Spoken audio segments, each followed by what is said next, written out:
You know, it's like dreams are so weird, especially for me. Like I have pretty intense dreams. I have some very, very intense dreams. So intense that sometimes, as I've grown up, I've realized that a lot of the changes in my mood occur because of like the intense dreams that I have, which are not always simple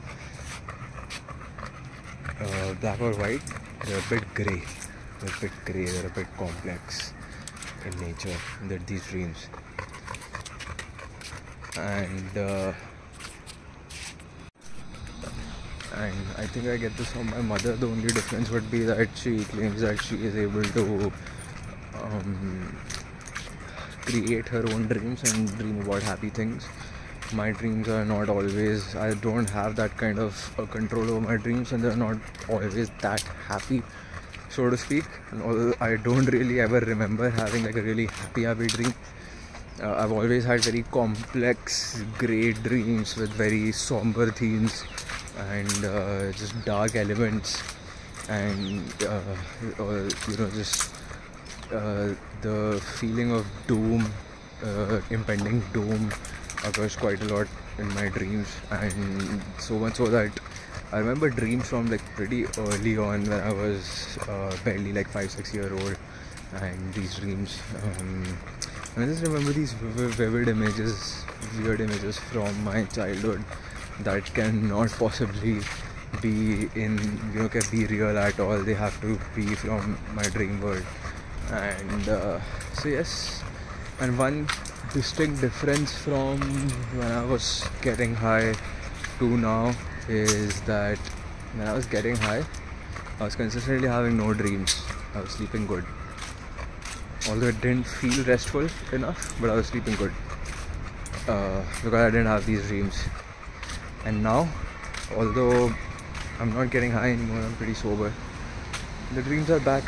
I dream pretty intense, so much so that I fell asleep for like 45 minutes today afternoon. I had this weird fucking dream of my neighbor's daughter, who I've never talked to, calling me and telling me this is what happened today. So I fell asleep for like 45 minutes in the afternoon, and instantly I just went into this dream right there.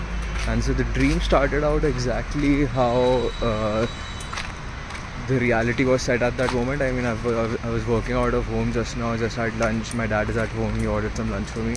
So in the dream as well, it's kind of lunchtime. My dad has ordered some food, and I'm about to eat lunch. I'm sitting in my balcony trying to work on my phone, and I get this call. I get this ominous call, and I pick up this call, and it turns out to be a little girl. And she's telling me that she's left alone at home. Her mom has left her alone, and she's feeling weird. So something's quite not alright. And in my dream, I remember, I am able to recognize her as the younger daughter of a lady that I know. Just in the dream, the mother of this girl is not actually the mother of this girl in reality. And yeah. But so it's just basically somebody else's daughter, somebody else's mother. But in the dream, some other lady is the mother of the daughter. But anyway, I'm able to recognize the girl as the daughter of a lady that I know. And this girl is telling me that something is not quite alright, and she's alone at home. She doesn't feel that good, and I ask her if I should come over, and I don't get a good enough response, and she cuts the call. And I get this very ominous, very dark feeling, and I feel like I need to go check up on her. I need to just go. I feel responsible for her in the dream, and I don't know what to do. I'm trying to call people on my phone, alert somebody on my phone. I think about a bunch of people who to alert, and for some reason this weird message keeps popping up on my phone that I cannot get rid of, which is not allowing me to do anything else, which makes me feel like my phone has been hacked into, and I cannot use my phone to do anything, which I feel like is intentional in the dream. And it scares me a little bit, why the fuck is that happening to me? So I feel like I need to call up a lady that's a friend of this girl's mother, right? And I know this lady, this lady is a friend of mine. So I try to call that, but I cannot get to anybody because my phone is not working. Now what I do is I Then suddenly Yachika appears in the dream, my girlfriend appears in the dream, and I tell her about what's happened, about the weird call and about how I'm feeling. And then suddenly I just ask her, are these delusions of mine? Am I dreaming this up, or did this really happen? And without even skipping a beat, she tells me, yeah, these are delusions. And it's just like, it's uncanny how there was not even half a second that passed between me asking her and her telling me that, in the dream of course, that yes, these are delusions of yours. And that it gets me to think about how that could be. I really did get that call, and I feel responsible for this girl, so I immediately start going over to her place, but I just cannot. And I just remember feeling helpless in the dream. And then suddenly the scene changes, and it's a place in like a warehouse sort of a place. It's a scene in the warehouse sort of a place, and in this warehouse, two ominous characters, two dark characters are presenting a baby. They're telling that they were able to kill the baby, and they present it to this demonic creature that is very shoddy in the dream. It does not scare me at all. It's actually it's just cheap makeup and not that scary of a villain, of a character, of a demon. And anyway, they present this baby to her, and that's that for the baby. That made me feel quite bad. I'm like, okay, I was not able to save the baby. The girl is obviously dead. And then the scene changes again, and it's my dad. It's my dad worrying about food. I can see him worrying, and I am worried about what has just happened. But completely unrelated to that, my dad just tells me this. He tells me that we need to order some food for your sister as well. And he tells me this in Bengali, and completely unrelated to what's going on with the other girl. But this is something that he said. I mean, on a completely different note, this is something that actually happened in reality. I actually was kind of worried about what my sister, who was not at home at that moment, was going to eat. So he tells me that, he displays that worry to me, and then I just wake up after that.